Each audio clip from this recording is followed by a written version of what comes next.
Welcome to the Wing Life Podcast, where we talk about wing foiling and the lifestyles of those who enjoy this great sport. All right, looks like we're rolling. Mishi, Michael, Laura, thanks for joining me. Yeah.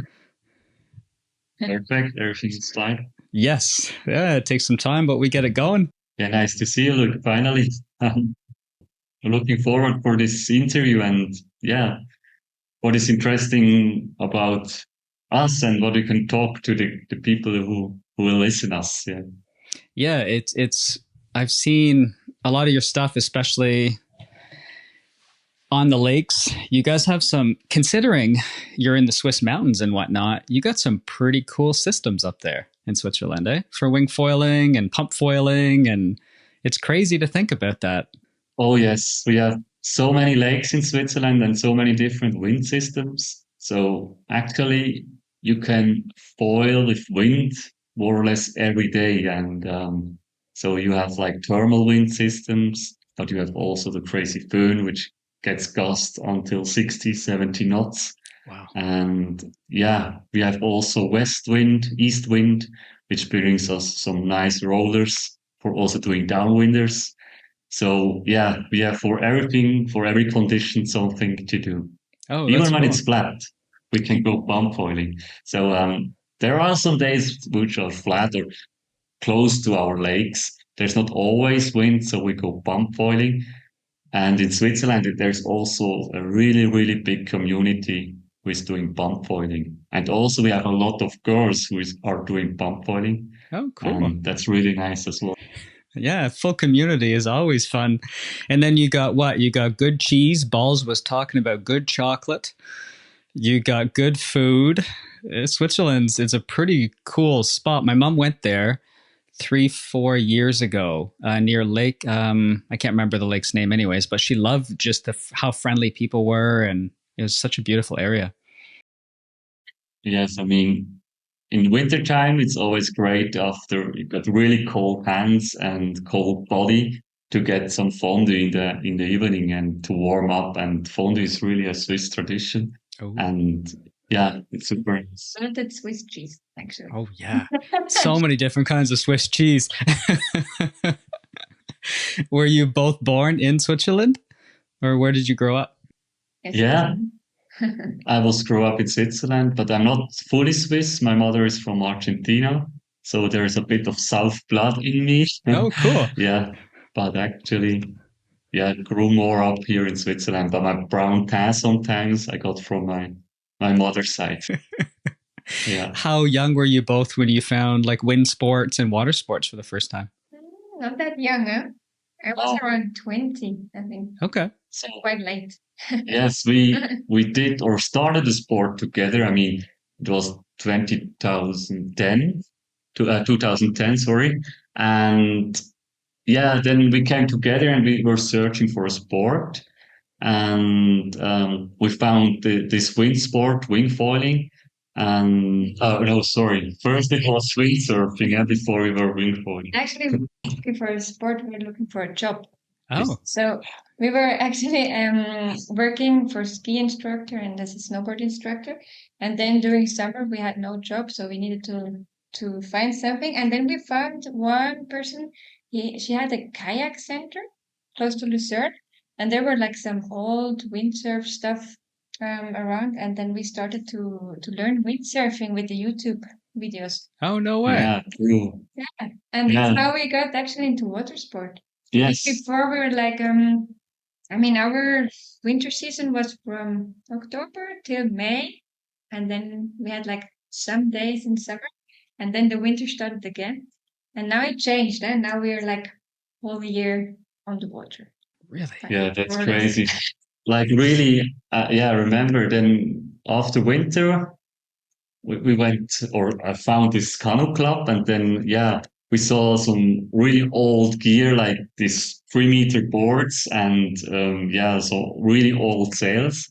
And we thought, let's try it. We didn't even know how to rig a windsurf Yep. gear. And Been there. yeah, we just started and it was really flexy, everything. There was no tension in the surf sail or windsurf sail. But somehow we learned, as you said, with YouTube and stuff. And yeah, after 1 month, we already used to windsurf a bit or make our first jibes and tags. And then we thought, oh, now we can make also classes for windsurfing. I mean, you already started after 2 months learning windsurfing, giving classes to other people. So, yeah, and so that's how we earned our money a bit back in the days. Oh, that's cool. Wow, you must have progressed pretty quickly then. Yeah, we said we need to learn it, and Could like we could just go back and forth, yeah, maybe a jibe. not even glide, and we were already giving lessons before we were gliding. But yeah, the people didn't know about it, and but somehow they liked it. So yeah, we knew like the method how to give lessons from snowboarding, but in windsurfing, it was a bit different. Yeah. Oh, that's We were cool. teaching kids more or less. So Yeah. it was more about having fun, Yeah, that makes not sense. like very technical. That And makes we had sense. like really this little motor boats, like the 5 PS boat, and we were more chasing with the boats, the kids, and also cruising around with the boat. And the kids had already fun just with the boat, they don't have to even go on the water with the windsurf. Nice. How did I guess you find wing foiling then?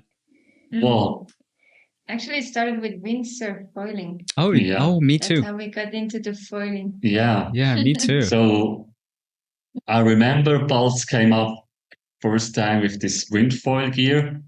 Wind foil gear, not wing foil gear.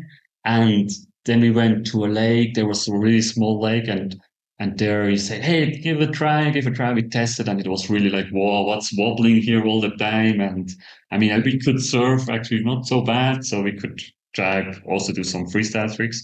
But with the foil, it was so wobbly everything, and then we thought, wow, that's gonna be the future because it was really light wind, about 10 knots, and we could start flying in 10 knots, and it was super gusty as well. And then, yeah, we saw, wow, there's potential in this foil. And yeah, then we were actually, me, Balz, and Laura and Eva were the first people who tried this foil in Switzerland. No way. And so, yeah, it's really, we got addicted to go as light wind as possible with this gear. And yeah, it was probably 1 year we were using wind foiling.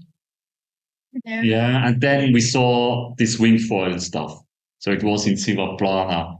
And first we were laughing about the stuff like, what is this? Like a wing, and they were sometimes with the sub there, not even with the foil, and the foilers who were there with the wing, they were super slowly. We were back then faster with the windsurf foil. And then we thought like, oh, that's boring. It's so slowly. And yeah, so at the beginning we were more laughing about it. I don't know how you got actually first time in contact. Was also Silvaplana. Yeah. And then we saw Baltz trying as well, this skier in the water. And he went crazy already at the first day, And you tried to make some air jibes, like the old windsurf tricks he did already. He tried on the wing and with the big board, then like really the wind foil board, but it worked. And yeah, somehow I give a try as well. And I remember it was in our lake close to our city. And even at the first day, I only tried to jump. I could even land a 360 flying through, and that was really crazy. Like that feeling gave me the way, oh, okay, I have to go further with this sport. Oh, wow. That's pretty cool. So you guys you progressed pretty quickly then. Yeah. I mean, we got the knowledge from foiling, from wind foiling, so it was not a big step to learn wind foiling. Foiling is the same, so it was just you need to get used to this wing thing. It was a bit weird in the beginning, because you had like no mast and it felt a bit wobbly. But was it also Osnabrück where you were foiling the first time, Winnie? Wundersee. Wundersee? Wow. And we started actually with the windsurf foil board and the wing. Okay. And Yeah. it's a bit weird, huh? Yes. And First. my fuselage was like 1 meter long, and my mast was also at the beginning 90 centimeter. So it was like I was the only guy probably with such a long fuselage. Yeah. And yeah, everybody was laughing at me because I had such a long fuselage, and I was even freestyling with it because yeah, with the long fuselage you get a lot of lift and you get a lot of crazy height while you're jumping. And yeah, that was so much fun in the beginning because yeah, I could not afford me back in the days a newer foil, and so I stayed on my wind foil gear and tried this tricks with this wind foil setup. It Yeah, and works. it worked. I mean, Yeah. so my first 360 I made with this foil, and so super happy. Yeah, and then soon the first competition started in Sivaplana, I remember. Um, there was the first GWA competition. Oh, cool. Actually, it was in Sivaplana. And yeah, it was so fun. Like Henning was there, Balz, and some other guys. And we had our first race courses there because there was not enough wind to freestyle then because Sivaplana can be sometimes sketchy with the wind. So we had like two buoys, and yeah, we started first time racing. And I remember Henning Nockel was racing there or toe-side because he couldn't go racing normal stands. So that was fun. It was really the beginning of the sport, and seeing the progression from where we are now, is crazy. Yeah. It's not often that you see something like a sport that you get to see the progression from start to growth that actually takes off, because there's a lot of things that start and they fizzle out or that don't get adopted worldwide. And I'm curious to see where this sport goes, but it's really neat because everybody has their own like origin story of where they were, and I think it's pretty fascinating. Yeah, it's really. And actually, we had a lot of discussion about like, is it really growing, this wing foil thing, or not? And you were like from day one, Michi told me this will be the future of our sport and stuff, and I was like, no way. Yeah. But now, really, we have a lot of friends. They got into like the water sport just because of wing foil or pump foiling. So they never did kite surfing or windsurfing. Yeah. I didn't believe that people would start only with wing foiling. Yeah, I was like, that was a surprise. It's too complicated, but it's surprising. Yeah, the access is super easy compared to like windsurfing or kiting. I mean, you have way smaller gear, not at the beginning, but in the end, you will have smaller gear. You just can pump it up. You have it in the hand. You don't have to take care about lines. You don't need a lot of space. So it's a super easy sport to enter in a water sport. It just surprised me because like windsurfing and kiting, you have that a bit of speed and adrenaline, and like you get a bit of grunt going, and that's what you get going windsurfing and kiting for the most part, right? But then wing foiling is a little bit different because you can enter it and just kind of cruise around and look around. And it took a while for that sport, like 3-4 years, for me to take it in some slightly bigger swell and be able to surf and then start to mimic the feeling it would make me feel compared to windsurfing, because I just loved it so much. I was like, there's no way this sport's going to compete. I'll do it in light wind. But now that we're starting to get more surfing and more swell riding, and then it's like, oh, this is different. Like, did you feel the same way with wing foiling when you started? Like, you still loved the windsurfing aspect of things and that was your thing, but then it slowly kind of trickled, or do you still love both? I think before we did only the windsurf foil, so actually we're quite used to foiling. Okay. But when the windsurf foil came up, it was so fascinating that you could fly over the water. Like the feeling, the first time you had this feeling, it's crazy. You cannot believe it because there's like no sound. Yeah. It's like just silent and you fly over the surface. So I think I never ever missed the feeling of windsurfing. Oh, cool. All right. I fell in love directly, and I really loved this light wing in my hands. This was the perfect match because in windsurf foiling, I was always a bit struggling with the sail and it's heavy and like carrying all the stuff to the beach. I took it mostly in two parts because the thing was too big to carry in one. So the wing was just like perfect. That's true, actually. It's a marriage of all good things. I agree, yeah. Huh. All right. So what were your first freestyle moves that you both got? So mine was really the 360. So it was really from the first day I tried the 360. I already landed, and yeah, I thought, wow, and this is the start, how it's gonna end, and you know how it's ended, or not yet ended, but where are we now? Well, we're at double backflips now. Like Chris just landed his first doubles. And curious really to see crazy. what, I guess it's going to be doubles with rotations, I'm assuming. Yeah, combinations and stuff. For sure. Definitely. It's going to be at one day going to be like this for sure. And the combos, whereas popping out the water, now be 2-3 times for sure. At one day, there's going to be 5-6 times popping out the water.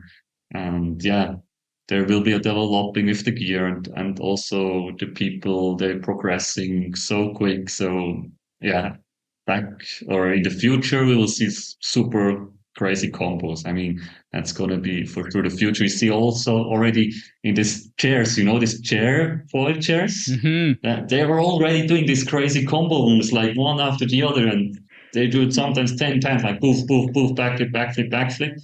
And yeah, for sure in wing foiling, it's going to be the same. It's just crazy stuff. Yeah, that's really crazy. So you both, did you both compete for a little bit? Like, how did you get started with Ensis and working with them? Yeah, it started already quite early, 4 years ago when winging got addicted for me. I knew Balz already from windfalling, and he was in contact with Ensis, and so it was quite clear for him that I have to join also Ensis. And yeah, then I get in contact with Ensis, and they said like, "Oh, pretty cool. Yeah, super nice. You have already a lot of progression in windfoiling, so we see you also potential in windfoiling." And then yeah, we started also competing in other competition, not only in Switzerland. We went also to Brazil or Spain, and yeah, that was really nice experience. It was during COVID, and nobody could travel, but yeah, with this allowance, having like a pro division, you could fly easily to Brazil, and there was actually my first competition out of Europe, I would say.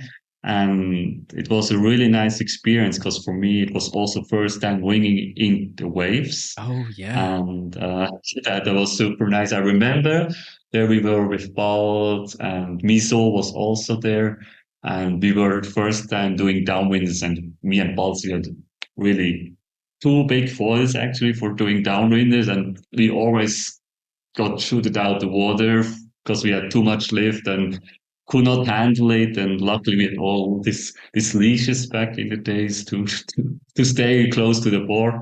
Yeah, it was really crazy experience for me as well, doing first time a downwinder there with the foil.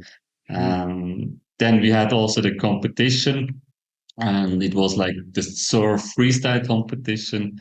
And it was really nice to see the first time the crazy guys from other countries.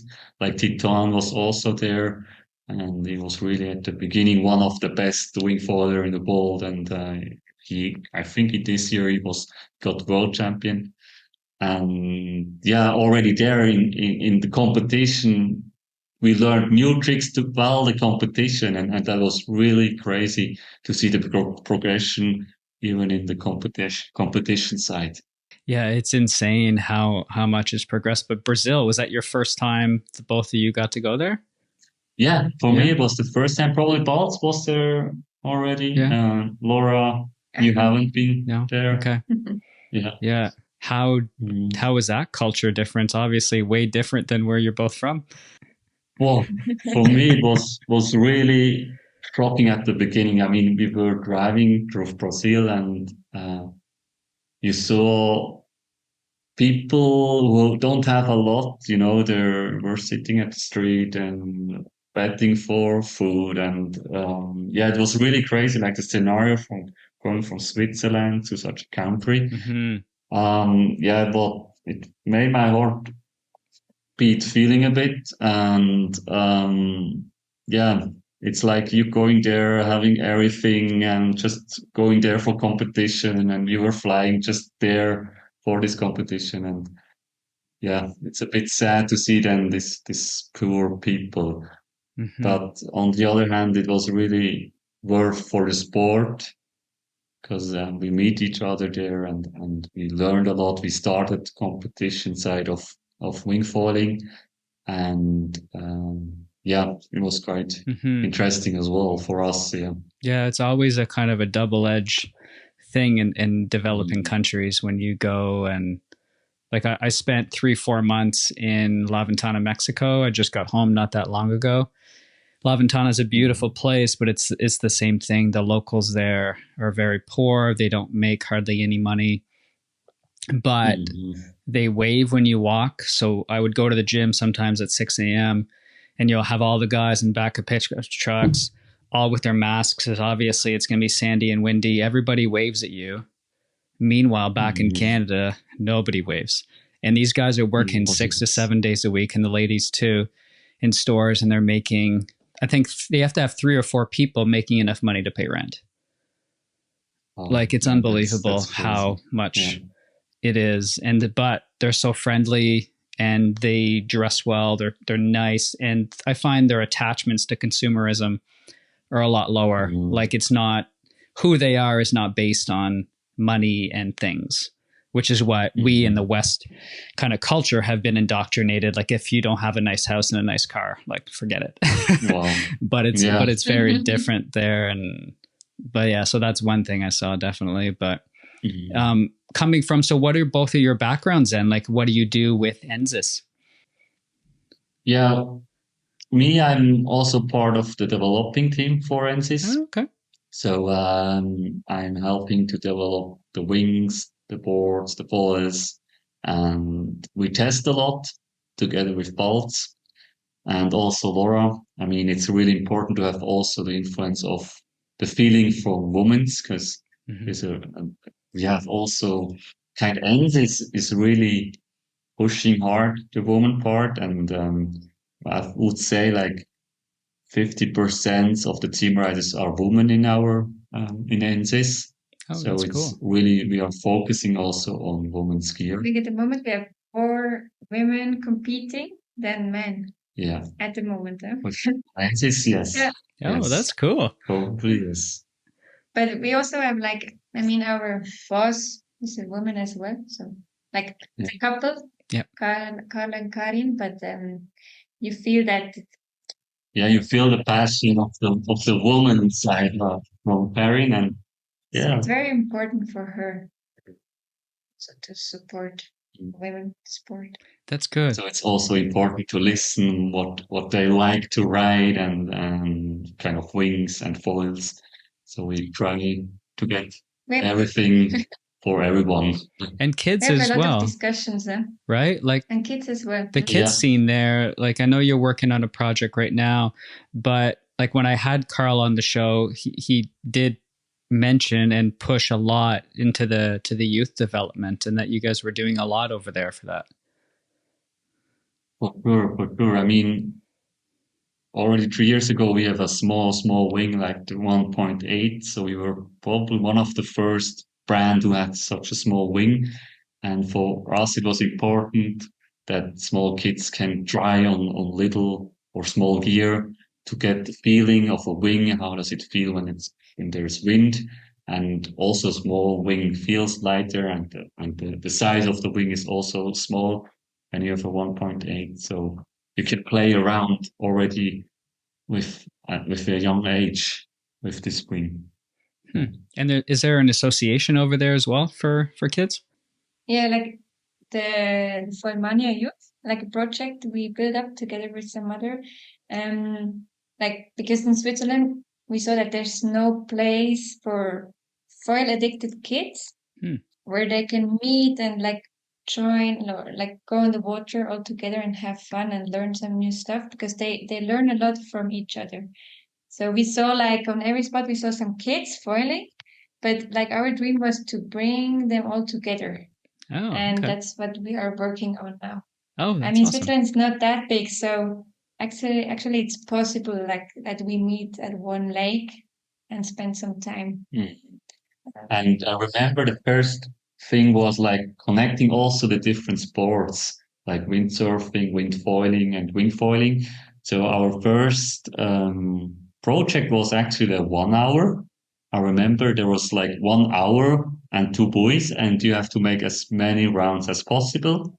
And there could everybody could be part of it, like the windsurfers, wingfoiler, the windfoiler, and yeah, in the end, it's just the count, how many times you could go around the buoys in 1 hour. And so everybody joined this competition. And yeah, in the end, there was a little prize giving and everybody had fun. And yeah, it was really nice to see actually the whole water sport was, yeah, starting with for my youth and this 1 hour challenge. Yeah, Huh. it was really interesting. So do you remember what the best number was? How many laps? Oh, it's hard to say. I mean, I can't remember because I couldn't count myself. And in the end, I didn't listen. And it was always different because sometimes there was in this hour no wind in between. And then, yeah. You'd have to pump or But swim. yeah, I was swimming also around the buoy. I remember, like, oh, we'll get this point, and then I was swimming around the buoy, and yeah, it was fun to see. Like you saw at the beginning, the wind foiler with the big sails were always the fastest, but now in the end, we got always closer together, and yeah, the wing foiler could easily compete also against the wind foiler. Oh, so, that's cool. Yeah, that's cool. Yeah. So that was the beginning of it, yeah. And where did it progress from there? Yeah. Actually, now we're more into pump foiling, because like, but that was the chance because often we were at the lake and there was no wind, and we were like, oh, we're gonna do the 1 hour, and then we started with the pump foil challenge, and then like at the moment we have like a pump foil border cross we invented. Like with a limbo, you need to go under and then turning the buoy and stuff like this. And it's sweet. always you compete in a team. So it's a team challenge. Most of the time it's 3 people starting. Or like a relay? Together. It's like Yeah. Oh, cool. Like a relay, yeah. So like it's really you have 4 minutes time and you have to do as many laps as possible. And so you start with one guy, he makes 1 lap. If you have enough power, he can make a second lap. If not, if he's full, his friend or a team buddy can make the run, and you just do it for 4 minutes. And in the end, you count the laps, and yeah, who the guy or the team with the most points or laps won the competition. And it's really nice to have this kind of competition because we are not having always the same team. So we are sometimes just have a weird or random team. And it's maybe sometimes one guy is a super good pumper, one is just started pumping. So it's also a mix from really experts to beginner. And yeah, it makes a kind of community out of it. That's really fun. Oh, and what are the ages of kids that take part? I think the youngest at the moment is like around 10. Mm-hmm. But we also had in one camp, there was a 6-year-old. Really? Yeah. Oh, yeah. Wow. And they started pump foiling. It was fun. Oh, wow. Yeah, because you can just hold this little kid on the board. And I mean, compared to my weight, it would be like double the size of the wing I'm using now or foil I'm using now. And you can just hold it on the board and just pushing it forward, and he's just gliding. And that's just amazing. And we saw like, he was really just gliding forward. And that's really fun. And they get in contact with first time flying, actually, It's not just being on the water. It's really a feeling of flying over the water. And nobody can say today he can fly so close over the water because it's only possible with the foil. I would say. That's true. It's as close to Superman as we're ever going to get, I think. Yeah, true. Yeah, being on the ground and fly anyway. Yeah. Nice. Well, that's a pretty good project then that you're working on bringing in, because kids were not as much getting into windsurfing because it was so challenging and heavy, and then kiting only attracts a certain group of people, like we were saying. So it's really cool to see that progression. And even when I have Tom from the GWA on the show, he said there's so much, and he said he's so happy to see this huge explosion. Now the only thing is cost. Getting into it is a bit more expensive, but I think the more used gear we get and the better the used gear we get, I think it's going to be easier to get into it. But maybe that's a good tie-in, is to see have you seen the progression of gear at Ensis, and what specifically have you both been working on, kind of thing. I guess you've been working on everything you were saying, eh?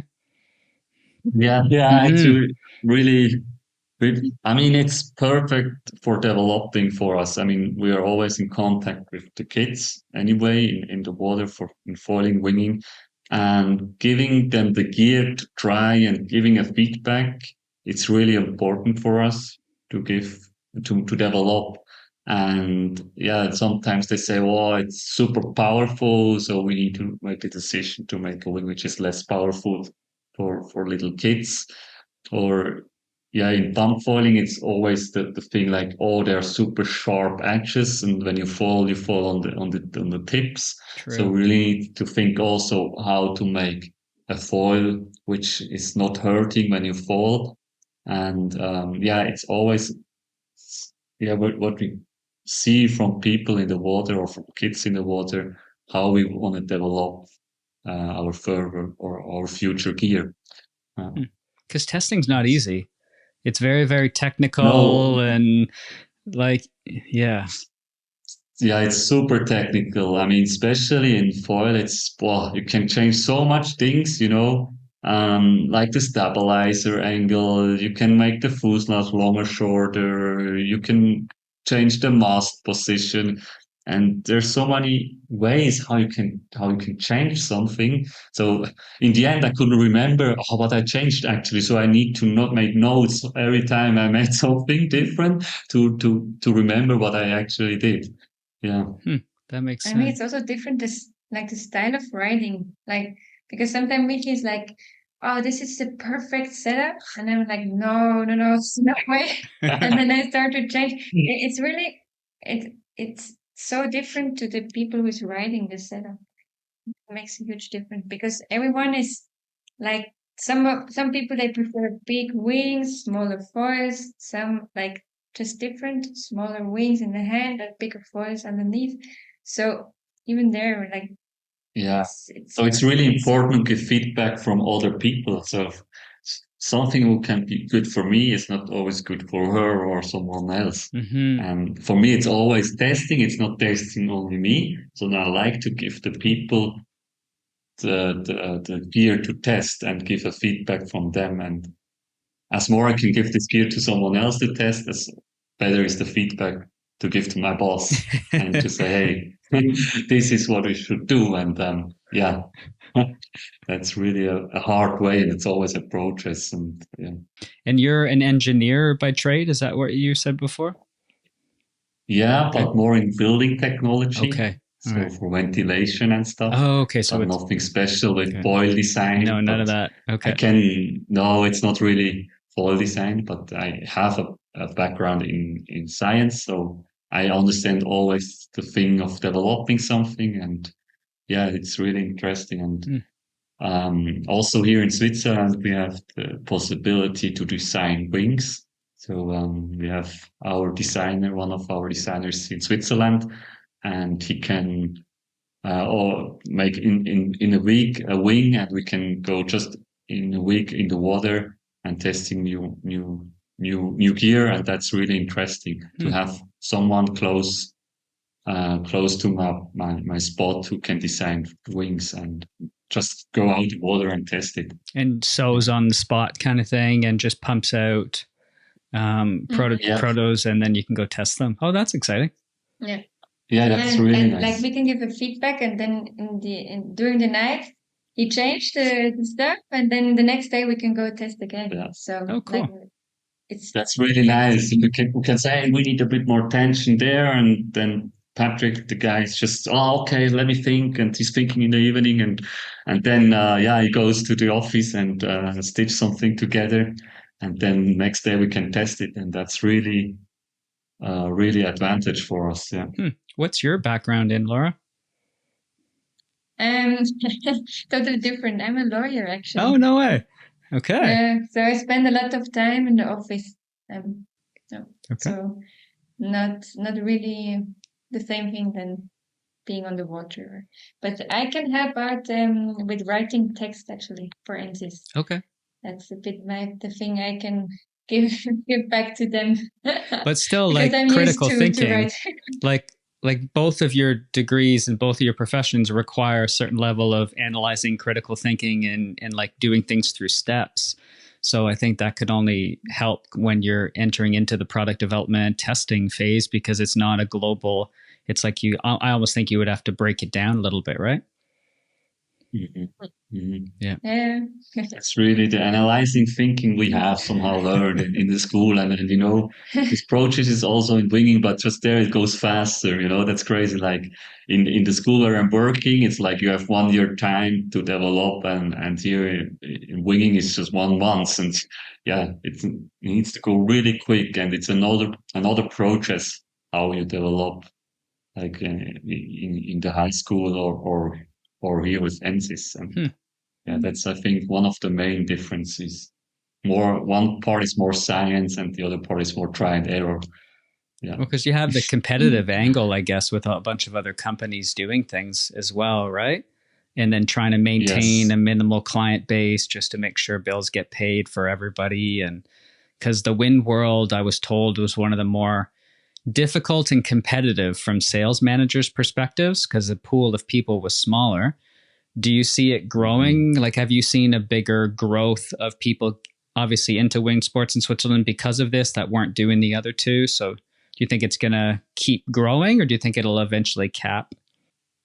I mean, you mean about wing foiling? I'm pretty sure it's growing. Mm-hmm. So I see already younger kids trying to wing foil, and I see how we will keep these people into the sport. And also now some people started bump foiling, and now they think, oh, let's try wing foiling as well. And so I think the whole wing foil community is growing. Mm-hmm. And yeah, even now we had this week kind of camp where we're developing a way how to learn people wing foiling. So that's from Youth and Sports Association. This is a kind of the goal of this Youth and Sport Association is to bring kids to sports. And before it was just windsurfing, and now we started it also with wing foiling. And this week we had every day we were thinking of how we can teach wing foiling to kids. It's a different way than what's the name? VWDS doing it. I know you know this school center. Mm-mm. It's a center where they're giving lessons and for wing foiling. Okay. But there's another mindset from this youth and sport association. They want to just give the kids the fun factor. And that's how we want to give now this fun factor in wing foiling, having fun in the water, just with the wing. They don't have to even foil already in the beginning, but they just have to have fun in the water with the wing somehow. And if there is no wind, you can also start pump foiling now. Before foiling, it was like kind of crime, or for youths and sport association, they were scared about this foil thing because they didn't want to support foiling. But now where we were talking about it with the association. They thought, okay, could be great. Pump foiling is similar like skateboarding or stuff like this, and you can protect yourself somehow that you not get hurt. I mean, it was a big discussion also, like what are you using for protection, like a helmet, an impact vest, shoes and stuff, and also the way how you learn or giving the people the introduction how to do pump foiling is really important. So always holding the board and stuff that you don't fall to the foil. And there was even a discussion like, we have also to take attention with the industry where to have to develop these foils, like the foils has not to be too sharp and stuff. So it's a real discussion to that the sport wing foiling, I would say, got that sport will supported by the community, that is youth and sport community. That's cool, actually. Yeah, I haven't heard of that in very many other places yet. But so pump foiling's massive over there.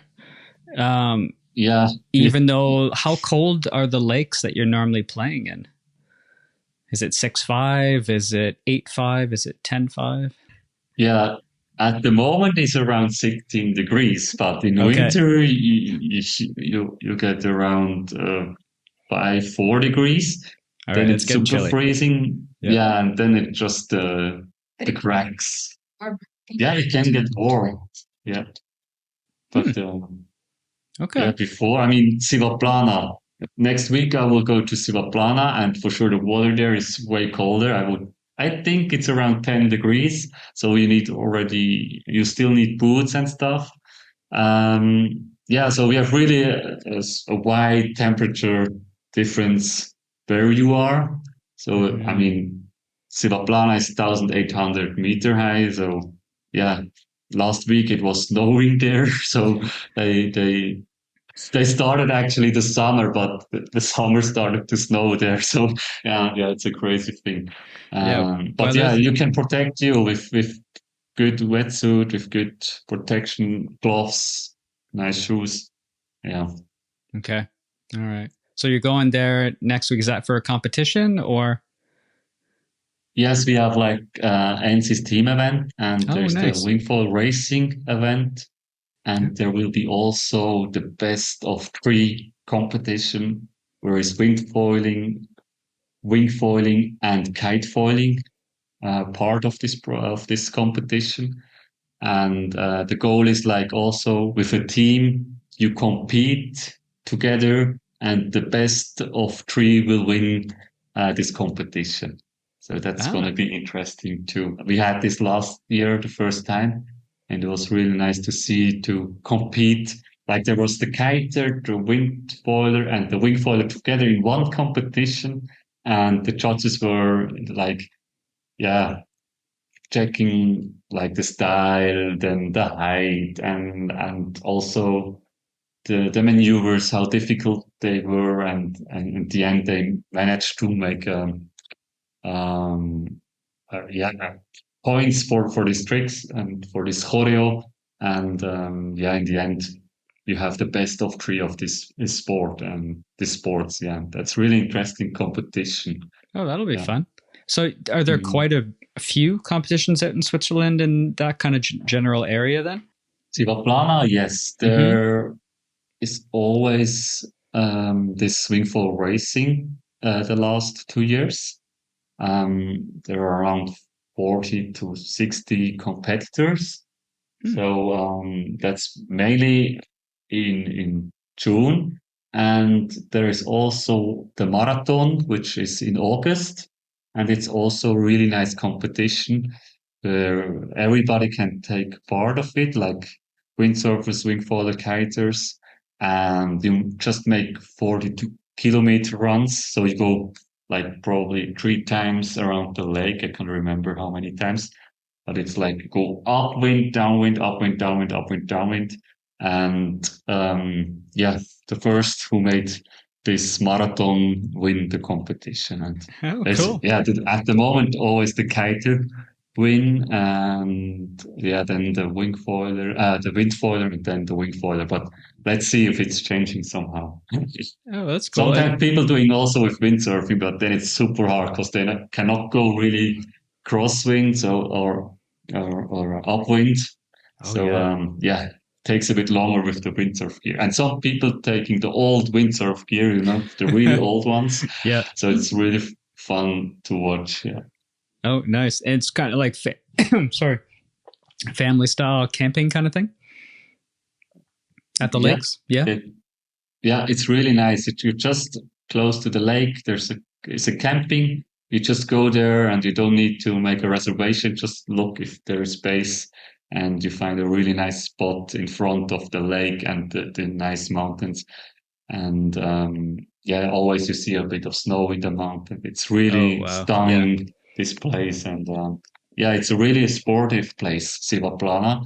Because you can go skating, you can go snowboarding, downhill biking. Yeah, it's really a place where you can do everything, and it's really nice. How many cows with bells?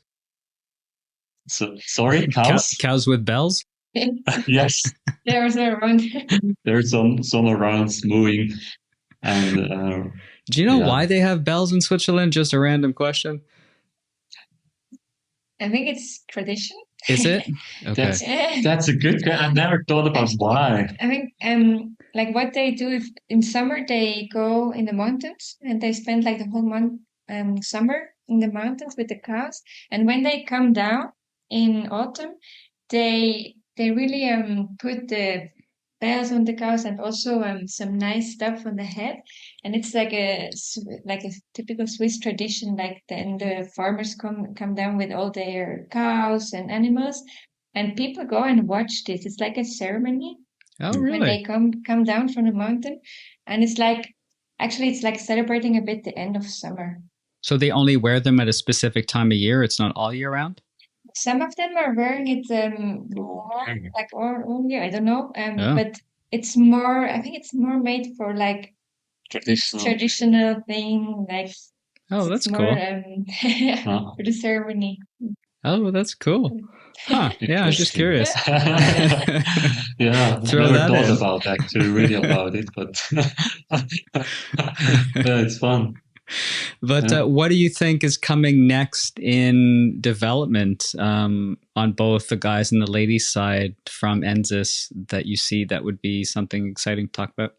This year's the year again of developing. So last year was a little break, but this year it was a lot of work. I mean, the last 2 months, I was more or less every second day in the water testing some new stuff. So there are coming new foils, new wings, and I'm super stoked to be part of it and having this great opportunity to test these new wings, and I'm really looking forward to bring this to the people. Yeah. Nice. Is it the same kind of progression that we're seeing? Is there anything new that maybe you can't talk about, but you can say something new and cool is coming? Or is it just slowly refining and bringing in more variability? Yeah, it is. There are some other materials we are using. Okay. And other technology, how to connect something. But more I cannot say yet. Okay, that's okay.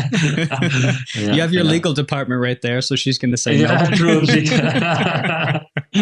Yeah. He's always saying, not telling too much. No, just a joke.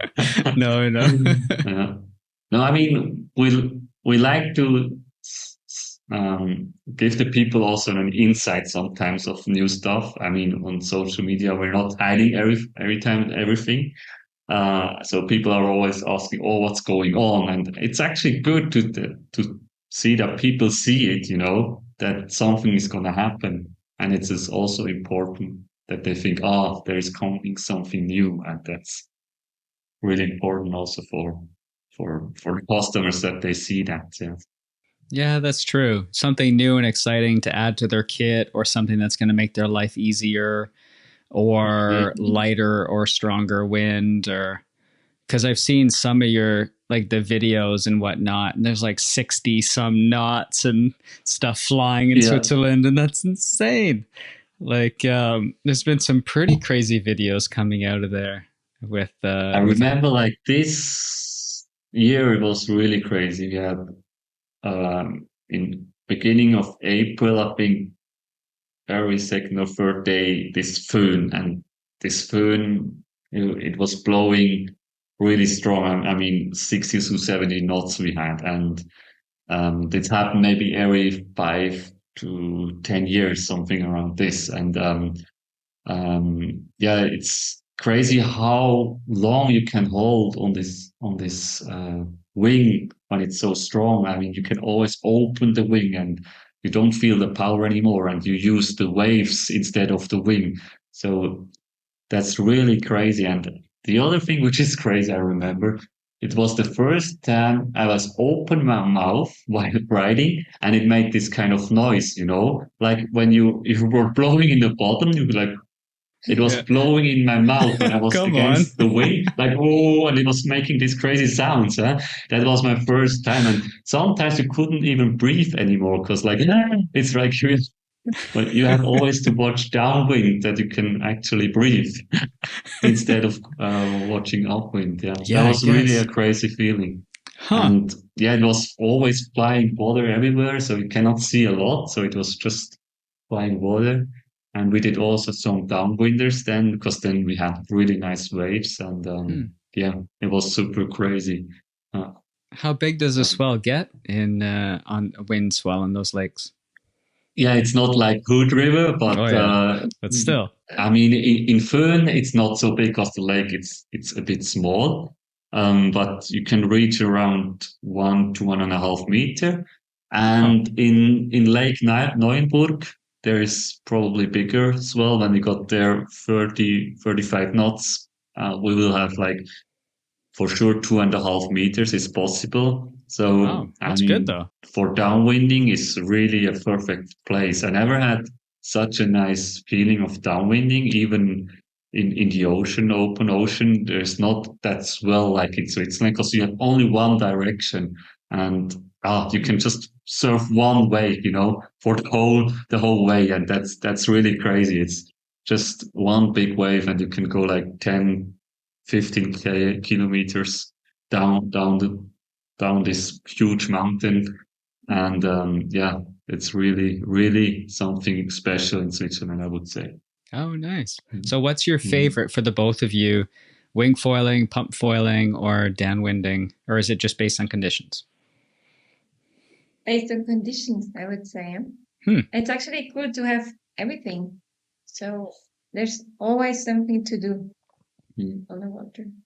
That's Yeah, cool. that's really crazy. As a landlocked guy here in Switzerland, now surfing waves, it's really, really an unexpected feeling I had before. I mean, I never thought about to surf waves in Switzerland, and now we can do it, and that's really something special, and that's the reason at the moment I really like to do downwinders. So I never had this feeling before, surfing wave after wave, and if I can go downwind foiling, I go downwind foiling.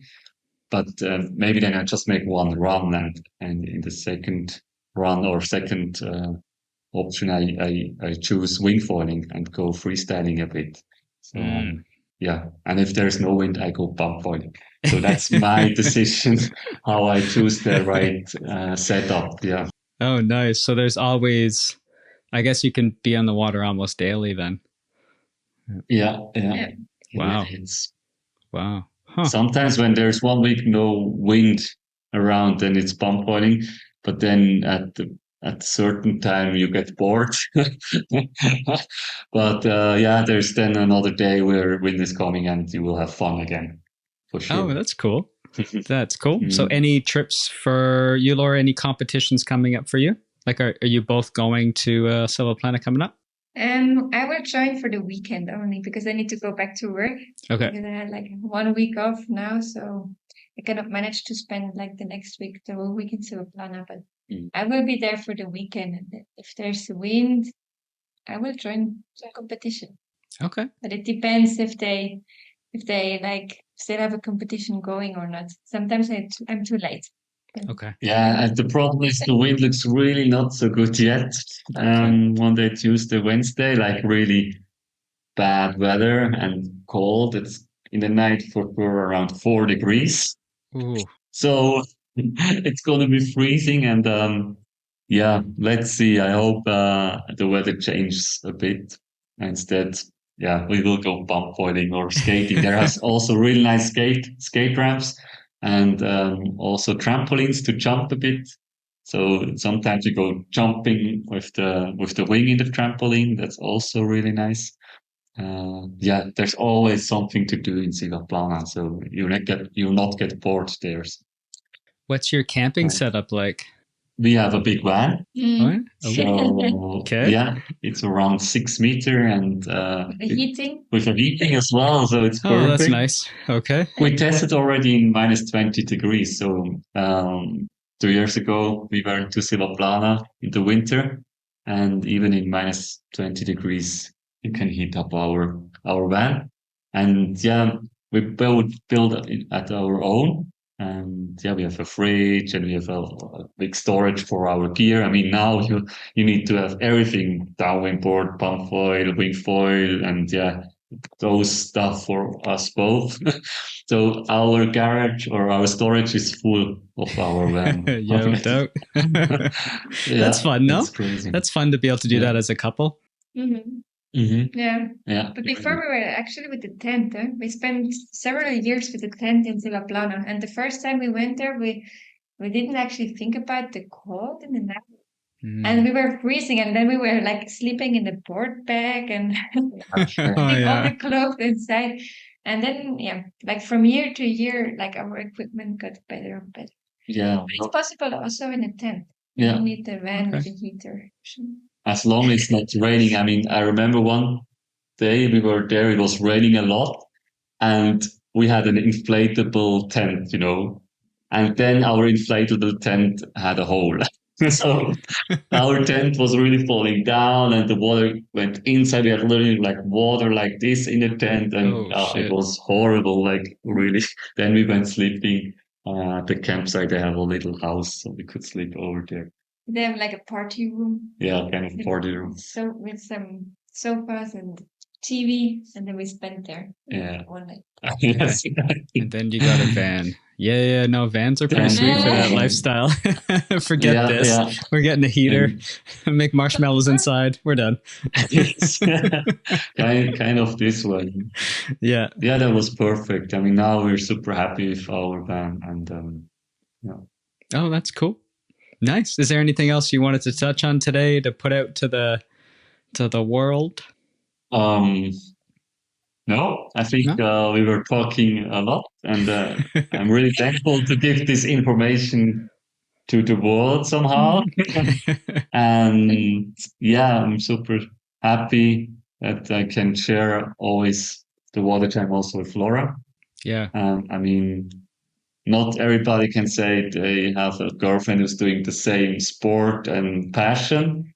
And that's for me really important that we can share this passion and having fun together. Because otherwise we wouldn't have much time with each other. Yeah. We would do different sports. I think I wouldn't see you. A lot, yeah. That's true. She'd see another big Swiss man. Uh-oh. Yeah, probably. No. Yeah. No, that's good. Yeah. That is nice though. Like it's starting to develop more and more here. I guess Canada and the US, like there's more and more couples doing fun sports together and activities together. And then you'll see when we have some younger athletes on, it's always their dad or their mom that taught them, and now they're in the GWA. And they're really cool stories of families who have done this together and have grown together. And I think it's an awesome pastime. Like there's way worse things that you could be spending your time doing. And it's amazing that these are all bringing us to a kind of a place of spending time together. The parents are really important, I think, for the youth as well. I mean, they couldn't travel without parents, so it's really, really cool that some parents, like I know Neon with the parents, they were traveling all the time. We saw them traveling together, or also in our camps, they have parents that do everything for the kids, and yeah, they are really passionate and doing everything for the kids, and that's really important in such a sport, which is not regular. I mean, the wind system can change so quick, and but the parents don't mind. They just follow what the kids want to do. That's really nice. So if there's any kids out there looking to join some of your camps, or anybody looking to get in touch with you, what's your website or Instagram or that kind of thing? Yeah, I mean, in contact, you can get with me with Rohan on Point MCL. And yeah, Laura is Lorita at Instagram, and you can get in contact with us on Koimania. There is a written email address of us, and yeah, you will find us also on Facebook, and if not online, then for sure on the water. It sounds good.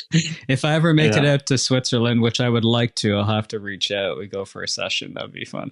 For sure. And then some when cheese. you come to Switzerland, yeah, for sure we'll get fondue and good chocolate as well. That's also important. Get another wetsuit. Yeah. Cool. Sure. Well, thanks for joining. Thanks for taking the time. It was great to meet and get the chance to talk to you both. Yeah, thank you, Luke, and see you soon, maybe. Thanks, everybody, for joining us. Yeah, see you guys on the water. Bye-bye.